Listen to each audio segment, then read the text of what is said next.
ጤና ይስጥልን ክቡራን የኢቢኤን ዜና ቻናል ተመልካቾች፣ ሰበር ዜናዎችን ይዘን ቀርበናል። በቅድሚያም አርዕስተ ዜናዎችን። በድሬዳዋ ከተማ ጉዳይ ላይ በሀገር ምክክሩ ከምን ስምምነት ላይ ተደረሰም? በጃራ ተፈናቃዮች መጠለያ አካባቢ ግጭት ሰዎችን ለሞትና ጉዳት ተዳረጉ። ኢራን ትራምፕ ስለ ሆርሙዞች ያላቸውን ቅዠት በቅርቡ እናስተካክለዋለን ብላለችም። ውድ ተመልካቾቻችን ወደ ዝርዝር መረጃው ስንገባ ዜናዎችን ማቀርብላችሁ ጌታው ቃል ማንደፎት ነኝ። ቻናላችን ሳብስክራይብ ማድረግዎን እንዳይረሱ። በድሬዳዋ ከተማ ጉዳይ ላይ በሀገራዊ ምክክር ከምን ስምምነት ላይ ተደረሰም? በሀገራዊ ምክክር ላይ የድሬዳዋ ከተማ በፌደራል ከተሞች ጉዳይ ስር ምክክር ከተደረገባቸው ሁለት ከተሞች አንዱ ነው።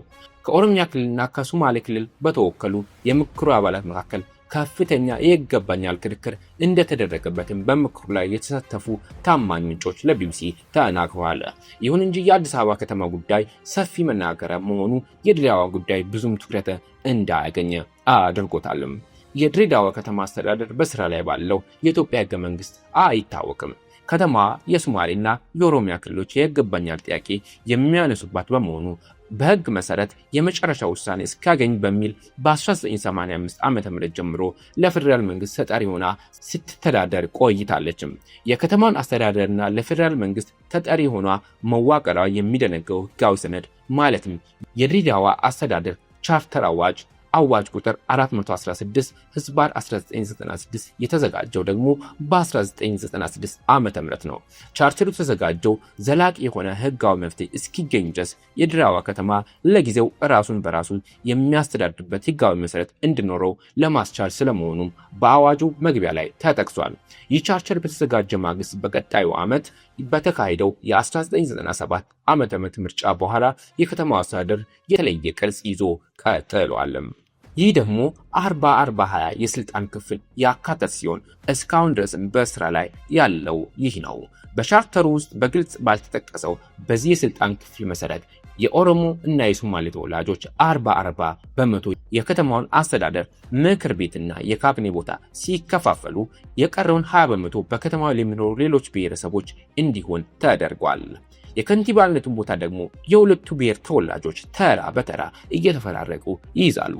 ይህ በፖለቲካዊ ውሳኔ የተተገበረና ከሁለት አስርት ዓመታት በላይ የዘለቀው የስልጣን ክፍል በብዙዎች ዘንድ ትችት ሲሰነዘርበት ቆይቷል።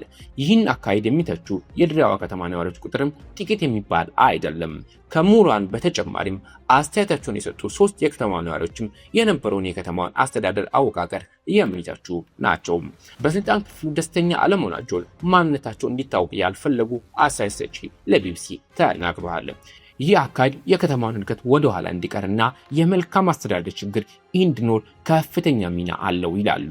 አንዱ ምክንያታቸውን ሲያስረዱ የስልጣን ክፍል የከተማውን ነዋሪዎችና ተወላጆች ያገለለ ነው ሲሉ ይተቻሉ። ነገር ግን ዋናው የምንፈልገው ሰላማችን ነው በማለት ይህ ሁኔታ ብዙም እንደማያሳስባቸው አንስተዋል። ካነጋገርናቸው ነዋሪዎች መካከል ሌላኛው ግለሰብ ለ40 ዓመታት ያክል በድሬዳዋ የኖሩ ናቸው። ከቅርብ ዓመታት ወዲህ በከተማው እየተስተዋለ ላለው አለመረጋጋት ያለውን የአስተዳደር አወቃቀር ተጠያቂ ያደርጋሉ። የሰላምና የፍቅር ተምሳሌት ተደርጋ የምትወሰደው የበረሃው ገነት ድሬዳዋ ከ2008 ዓ.ም ወዲህ አዲስ ሆናብኛለች ይላሉ። በ2008 ዓ.ም ተነስቶ የነበረውና ለተወሰነ ጊዜ አልፎ የተስተዋለው የብሔርና የሃይማኖት ይዘት እንዳለው የገለጹት ግጭት በ40 ዓመታት ከተማው ቆይታቸው የማያውቁት መሆኑን ተናግረዋል። በአሁኑ ወቅት ድሬዳዋ የተረጋጋችና ሰላማዊ ከተማ እንደሆነች የሚገልጹት ግለሰቡ እሱ ሳይናጋ እንዲቀጥል ነው ፍላጎት ብለዋል። ነገር ግን በማንኛውም ጊዜ ግጭት ሊፈጠር ይችላል የሚል ስጋት እንዳላቸው አልሸሸጉም። በሀገራዊ ምክክር ላይ የፌደራል ከተሞች በሚል የቀረበው አጀንዳ ትኩረት የሚያደርገው በአዲስ አበባና በድሬዳዋ ከተሞች ላይ ነው። ድሬዳዋ በአጀንዳነት የተካተተበት ምክንያት የተለያዩ ብሔር ብሔረሰቦች የሚኖሩባትና ብዙ ጥያቄዎች የሚነሱባት በመሆኑ እንደመሆነም የሀገራዊ ምክክር ኮሚሽን ገልጿል።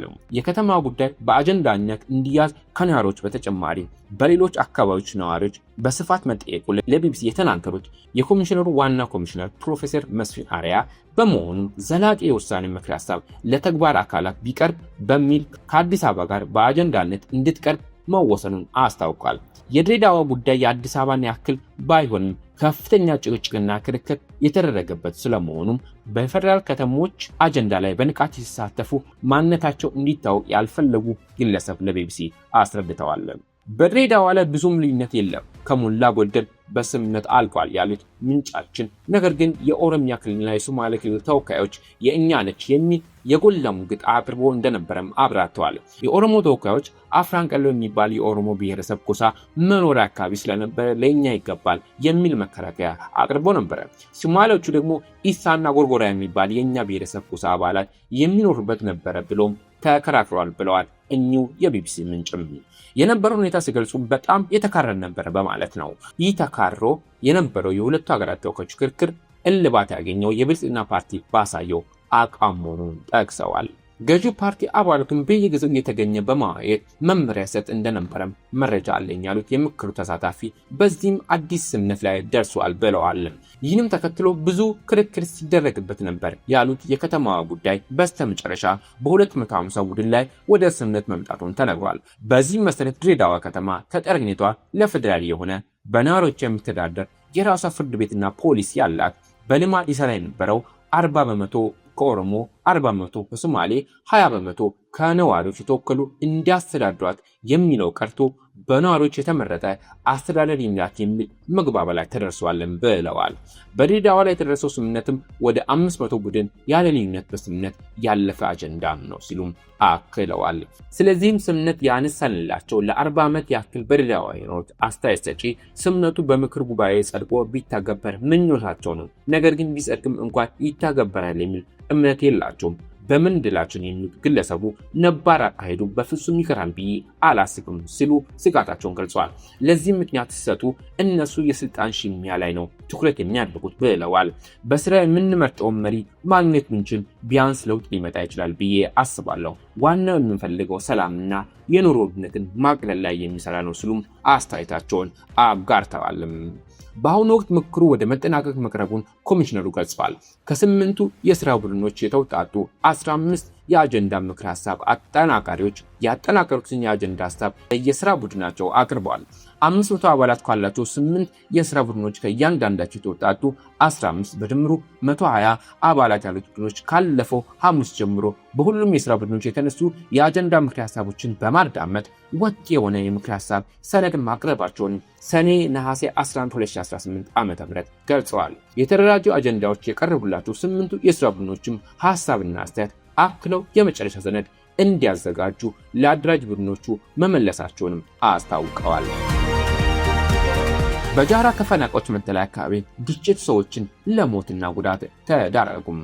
ከተለያዩ አካባቢዎች ባለፉት 6 ዓመታት ተፈናቅለው በአማራ ክልል ሰሜን ወሎ ጃራ የሀገር ውስጥ ስደተኞች መጠለያ ጣቢያ ውስጥ የሚገኙ ከ9000 በላይ የሚሆኑ ተፈናቃዮች በአፋር ክልል በኩል በጭፍራ እዋና አውራ ወረዳዎች የሚያዋስኑ በሰሜን ወሎ ከሀብሩ ወረዳ ድንበርተኞች የማህበረሰብ ክፍሎች በመካከል በተፈጠረ ግጭት ለሞትና ለአካል ጉዳት እየተዳረጉ እንደሆኑ ተናገሩ። የካምፑ የጸጥታ ኃላፊ የሆኑት አቶ ሞላ ፈርጆ ባለፈው ወር የሞቱ 2 ተፈናቃዮች ጨምሮ ባለፉት 4 ዓመታት 10 ሰዎች ሞተዋልም ይላሉ። አሁን በአካባቢ ያለው ግጭት ተፈናቃዮች በሚፈልጉት ልክ እንዳይንቀሳቀሱ አድርጓቸዋል የሚሉት ወይዘሮ መቅደስ ምትኩ ሁኔታው አስፈሪ ነው ይላሉ። እንቅስቃሴ የለም፣ ቤታችን ነው ቁጭ ብለን የምንውለው። እንጨት መስበር አሁን በጣም ከባድ ሁኔታ ላይ ነው ያለው፣ በዚህ በጸጥታ ምክንያትም ብለዋል። መጠለያ ካምፑ በሰሜን ወሎ ሀብሩ ወረዳና በአፋር ክልል ጭፍራ ወረዳ ድንበር ላይ በመገኘቱ በየጊዜው የሚነሱ ግጭቶችን የካምፑ ማህበረሰብ ተጎጂ ናቸው ይላሉ አቶ አህመድ ያሰነ። በየጊዜው በሚነሳው ግጭት ከነፍስ ወከፍ የጦር መሳሪያ እስከ ቦምብ ድረስ ጥቅም ላይ ውሏል የሚሉት ወይዘሮ አለሚቱ ሰይድ ሁኔታው ለህፃናትና ለአዛውንቶች የከፋ ነው ሲሉም ይደመጣሉ። ያው በቅርብ ጊዜ ውስጥ 2 ሰዎች ተመተዋል ከተፈናቃዮች። የዛሬ ሳምንት አካባቢ ደግሞ የሀገሬ ማህበረሰብ ሞቷል ማለት ነው። በጣም ከባድ ነው። አዎ በጣም ተኩስ አለ፣ እስከ ፈንጅ ድረስ ነው ከካምፑ ጋር ማለት ነው። ጥይት እየመጣ ኩሽናም ሰውም ይመታልም ብለዋል። እረት ፈልገን በመጣንበት ቦታ በየዕለቱ የጥይት ድምፅ እንሰማለን የሚሉት ተፈናቃዮች ሴቶች እንጨት ለመልቀም አልቻሉም ሲሉም ነው የሚናገሩት። ፍላጎት የሌለን ጦር ገጠማ የለብንም፣ እንጨት ሊሰብሩ ሄደው ነው የሚሞቱት እንጂ ጦር ገጥመው ከጦርነት ወርደው ሄደው የተመታ ሰው የለም። እየጨመረ ነው የሚሄደው፣ ይረበናል ብለን ፈርተናል። እንሞታለን ብለን ፈርተናልም ብለዋል። ከሁለት ዓመታት በፊት በተመሳሳይ በአካባቢው ተፈጥሮ የነበረው ግጭት ወጣቶች፣ የሃይማኖት አባቶችና የሀገር ሽማግሌዎች በጋራ በምክክር ማስቆማቸውን የተናገሩት በአፋር ክልል የጭፍራ ማህበረሰብ ተወካይ የሆኑት ኤሶ ዶጋም አሁንም ችግሩን ለማስቆም ተመሳሳይ ጥረት ይደረጋልም ብለዋል። አሁን ላይ ከሁለቱ ብሔረሰቦች በተውጣጡ ኮሚቴዎች የአካባቢው ሰላም ለማምጣት እየተሰራ መሆኑን የገለጹት የኮሚቴው ሰብሳቢ አቶ ኢማም ጉሻ የመንግስት እገዛ በጉልህ ያስፈልጋል ሲሉም ይናገራሉ። ኢራን ትራምፕ ስለ ሆርሙዝ ወሽመጥ ያላቸውን ቅዠት በቅርቡ እናስተካክለዋለን ብላለችም። ዶናልድ ትራምፕ የሆርሙዝ ወሽመጥን አዲስ የአሜሪካ ግዛት ማለታቸውን ተከትሎ የኢራን የውጭ ጉዳይ ምክትል ሚኒስትር ካዚም ጋርባቢድ ቅዠታም ሲሉ ፕሬዝዳንቱን ወርፈዋል።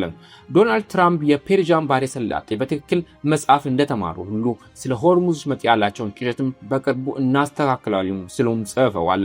ትራምፕ በትሩዝ ሶሻል ሚዲያ ማህበራዊ ገጻቸው በለጠፉት ምስል ላይ የሆርሙዝ ወሽመጥን አክለው የአሜሪካ አዲስ ግዛት ሲሉ ጽፈዋል። የኢራን የውጭ ጉዳይ ምክትል ሚኒስትር ይህን ምስል በድጋሚ አጋርተዋል። በሌላ በኩል የኢራን ፓርላማ አፈ ጉባኤ መሐመድ ባጋሪ ባልጋፊ በበኩላቸው አሜሪካ የመግባቢያ ሰነዱን ስምምነቶች ካልተገበረች የሆርሙዝ ወሽመጥ እንደማይከፈት አስታውቀዋል።